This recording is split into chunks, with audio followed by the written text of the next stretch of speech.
అండి అందరికీ ఈరోజు రెసిపీ వచ్చేసి పాతకాలపు పద్ధతిలో కాకరకాయ నిల్వ కారం అండి. దీనికోసం అయితే నేను కాకరకాయలు శుభ్రంగా కడిగి పెట్టుకొని చిన్న ముక్కలుగా రౌండ్గా కట్ చేసుకొని ఆయిల్లో ఫ్రై చేసి పక్కకు పెట్టుకున్నాను.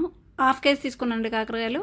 అండ్ 100 గ్రామ్స్ ఆఫ్ చింతపండు తీసుకొని వేడి నీళ్ళలో గుజ్జు తయారు చేసి పక్కకు పెట్టుకున్నాను. అండ్ జీలకర్ర పొడి, ఆవ పొడి, మెంతి పిండి అండ్ కచ్చాపచ్చగా దంచి పెట్టుకున్న వెల్లుల్లిపాయలు కూడా పక్కకు పెట్టుకోండి. ఆయిల్లో కొన్ని వెల్లుల్లిపాయలు వేసి ఎండుమిర్చి, కరివేపాకు, పసుపు అండ్ ఆల్సో మనం ఈ ప్యూరీ ఉంది కదా చింతపండు ప్యూరీ, ఇదంతా కూడా దీనిలో యాడ్ చేయండి. లిటిల్ బిట్ ఆఫ్ సాల్ట్ అయితే యాడ్ చేశాను. ఈ ఆయిల్ అంతా పైకి తేలితే మనకు ఉడికిపోయినట్టండి. దీనిలో అయితే 1 కప్ ఆఫ్ కారము, 1/2 కప్ ఆఫ్ సాల్ట్ అండ్ ఆవ పిండి అండ్ జీలకర్ర పిండి, మెంతి పిండి 1 స్పూన్ వేసాను. ఈ ప్యూరీ అంతా కూడా దీంట్లో మిక్స్ చేసేయండి.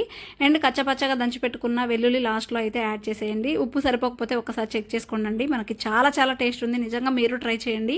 చాలా అంటే చాలా బాగుంది. డెఫినెట్గా ట్రై చేసి కామెంట్ సెక్షన్లో అయితే కామెంట్స్ మెన్షన్ చేయండి. ఇలా మనం గ్లాస్ జార్లో నిల్వ ఉంచుకుంటే 1 మంత్ వరకు పాడవదండి. చాలా టేస్టీ ఉంది. డెఫినెట్గా వీడియో వస్తే లైక్ చేయండి. Do subscribe.